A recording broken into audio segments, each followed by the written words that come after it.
પ્રકાંડ પંડિત પ્રબુદ્ધ માણસ એ રાવણ આજ હિમાલયના કૈલાસના શિખરની માથેથી વયો આવે છે, પણ પૂર્ણ વિનોદમાં, પૂર્ણ મોજમાં, પૂર્ણ મસ્તીમાં. નારદજી મળ્યા. રાવણ કેમ એટલો બધો આનંદમાં? કે ભગવાન શિવને પ્રસન્ન કરીને આવું છું. એમ? બહુ સરસ. શું વરદાન માંગ્યું? કે 14 ચોકડીનું રાજ માંગ્યું. ભગવાન ભોળાનાથને ડાબા હાથમાં કૈલાસ ઉપાડીને મારા આંતરડાની તાંતું બનાવીને રાવણ હથો બનાવીને જેથી હું ગાવા બેઠો. જટાટ વિંગ લજ્જ લમ પ્રવાહ પાવી તમ સલાંગ લેવી લંબી લંબિતમ ભુજંગ તંગ માલિકમ ડમટ ડમટ ડમટ ડમન નિનાદ વડ્ડમા વૈજમ ચકાર ચંડ તાંડવમ તનોતો ના સેવક શિવમ જટાંગ ટાંગ સબ્રહ્મ બ્રહ્મણ નિલ્પ નિર્જરી વિલોલ વીચી વલ્લરી વિરાજમાન મૂર્ધની ધગત ધગત ધગત જ્વલમ લલાટ પટ્ટ પાવકે કિશોર ચંદ્રશેખર રતિ પતિક્ષણમ મમ ધરા ધીરેન્દ્ર નંદની વિલાસ બંતુ બંતુ રસપુરત દિગંત સંતતિ પ્રમોદ માન માનસે કૃપા કટાક્ષ ધોરણી નિરુદ્ધ દુર્ધરાપતિ ક્વચિત દિગંબરે મનો વિનોદ મેતુ વસ્તુની જટાપ જંગ પિંગલ સ્વરત પણામણી પ્રભા કદમ કુંકમમ પ્રભમ પ્રલય પ્રતિક વધુ મુખે મદાન સેન્દોરા સ્વરોતો ગુતરીય મેંદુરેન ગંગ બાર જટ ધાર મંડીજમ અધ ગંગ સંગ લીન ચંડીયમ બાલ ચંદ બિંદુ લાલ જાલિયમ કંગનમ સંગ મુંડ માલિયમ શુલપાન હેપિનાક સજ્જનમ ડાક ડમરુ અવાજ બજનમ જંગ જીત નીત ભંગ ખાવ નમ ખ્યાલ પ્રેત જાલ કો ખિલાવ નમ વ્યાલ ગાલ ખાલ લીન બાસનમ કેહરી બિસાત કીન આસનમ અંગ કો વિભૂત રંગ ચડ્ડીયમ જોગ ભોગ ધ્યાન પ્રાણ ત્રઢિયમ દેવ દાનવમ નગેશ બંધનમ બંધિતમ કલેશ વૃંદ કંદનમ કામના મનીષ પૂર્ણમ કરમ જય મહેશ જય મહેશ જય મહેશ જય હરમ. આમ મેં ભોળાને રીઝ્યો છે. મંદિરભાઈ ગામડા ગામની બાઈઓના ન આવડે, પુષ્પતંત્રજીનો રચેલો મહિમન સ્તોત્ર પણ ના આવડે, રાવણનો શિવ તાંડવ પણ ના આવડે, પણ એ તો થોડાક પુષ્પો લઈ અને હાથમાં ચંદન ચર્ચવા માટે ભગવાન શિવને જ્યારે જાય ત્યારે એટલું બોલે, એવો રાગ આવો શિવ શંકર ભોળા, એ જડાવું તમને બભૂતિ ના ગોલા, એવો રાગ આવો શિવ શંકર ભોળા, ઓરાવો શિવ શંકર ભોળા.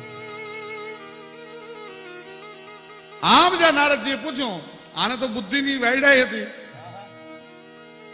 રાવણ શું તે કીધું?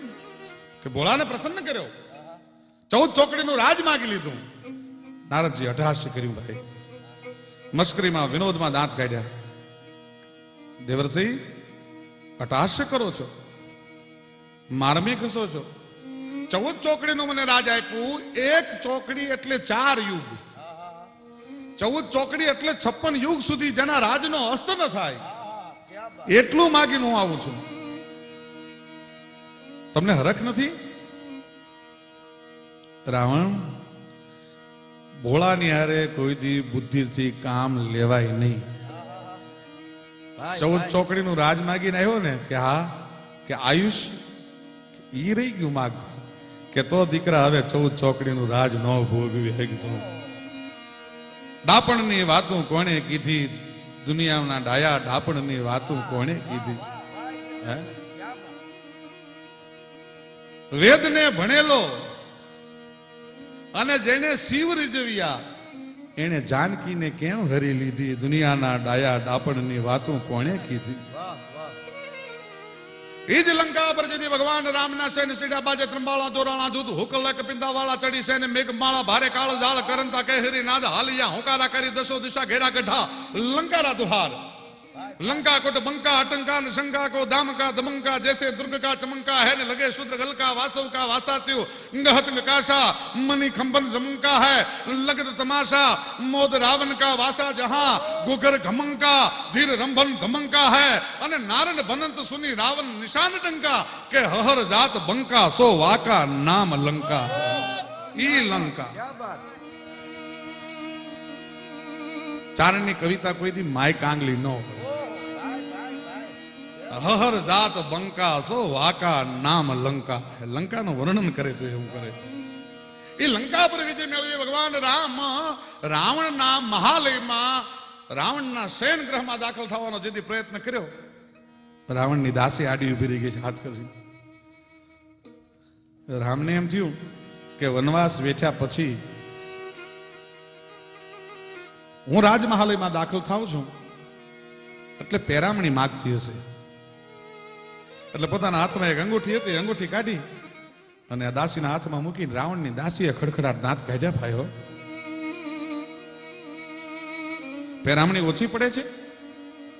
અયોધ્યામાં આવીશ ને એટલે અયોધ્યામાં મને રાજ તિલક થશે, અયોધ્યાનો હું સમ્રાટ થઈશ, તું માગીશ એટલું હોનું આપીશ. દાસીએ હસવાનું બંધ કર્યું. રામને કીધું કે દશરથના દીકરા જાનકીના પરથાર ગાંડો થામાં, રાવણની હોનાની ઈંટુ ઉપર જે દાસીએ લુગડા ધોયા હોય એને તારી અંગૂઠીના હોનાના મોહ ન હોય. રેવા દે, રેવા દે, એને તારી અંગૂઠીના મોહ હોય એમ. પણ આયા આડી તો એટલા માટે ઉભી છું કે રાવણને જેટલા ખરાબ વિચાર આવ્યા એ આ ઓરડામાં આવ્યા છે, અને આમાં દાખલ થયા પછી તને કોકની મંદોદરીનું હરણ કરવાનું મન તો નહીં થાય ને એટલે આડી ઉભી છું.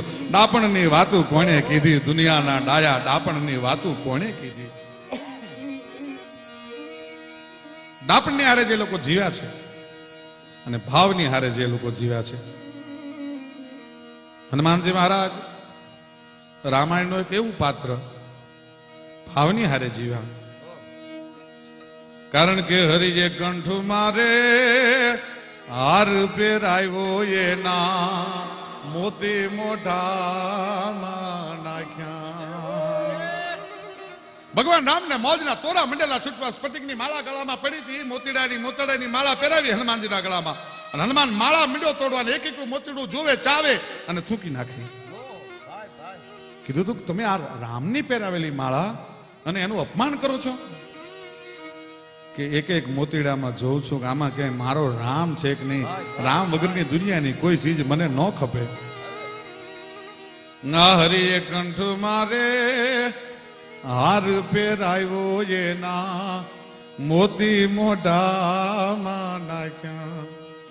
અરે મોતીડા કરડી એ માળા ભેગી ગણે ત્રાગડા તોડી નાખ્યા. જગતમાં એક અંજની નો જાયો રે રે રે ગણે રામને રૂણી રાખ્યા.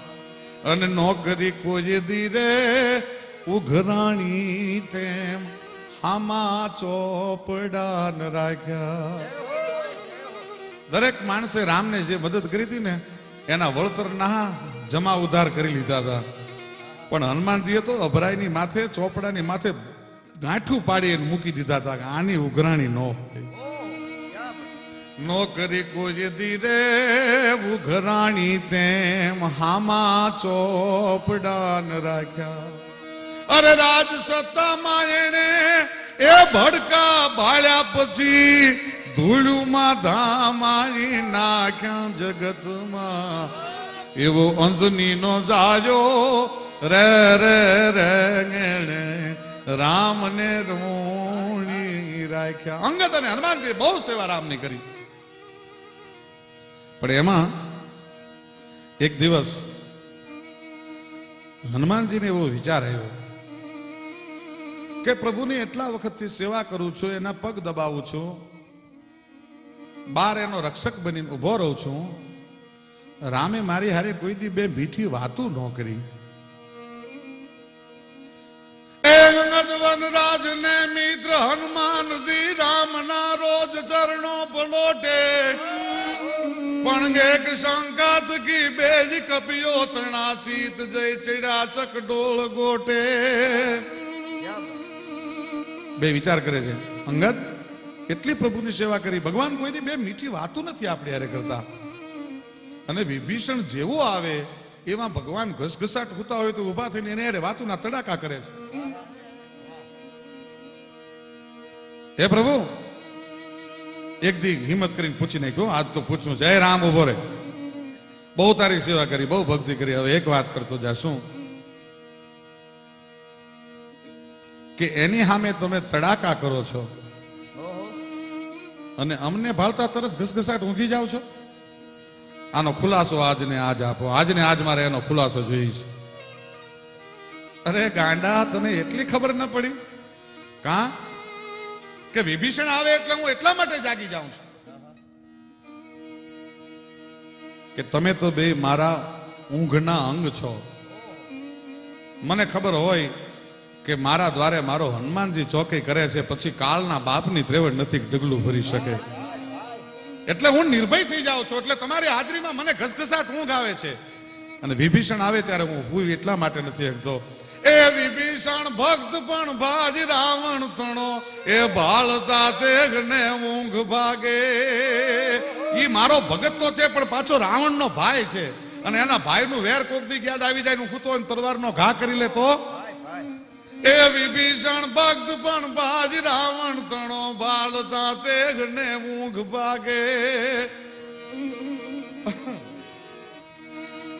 એ રામને એક દિવસ લંકાના વિજય મેળવ્યા પછી એવો વિચાર આવ્યો કે મુજ તણા નામથી પથ્થર તરતા થયા, આ બધો ઢોંગ કોણે ચલાવ્યો. પથરા તરે નહીં કોઈ દિવસ. સાચું હશે, મારા નામે તર્યા હશે, આવો વિચાર આવ્યો રામને. સંજયભાઈ, લંકાના દરિયા કિનારે ધીરુભાઈ પથ્થર મીંડા તરવા એટલે લક્ષ્મણે કીધું આવું બને નહીં. આ તો અશક્ય ઘટના છે, પ્રકૃતિના નિયમ વિરોધની વાત છે. આવું કેમ બન્યું? રામે કીધું ઓરો આવ્યું કાનમાં કહું, જાહેર કરવાની વાત નથી.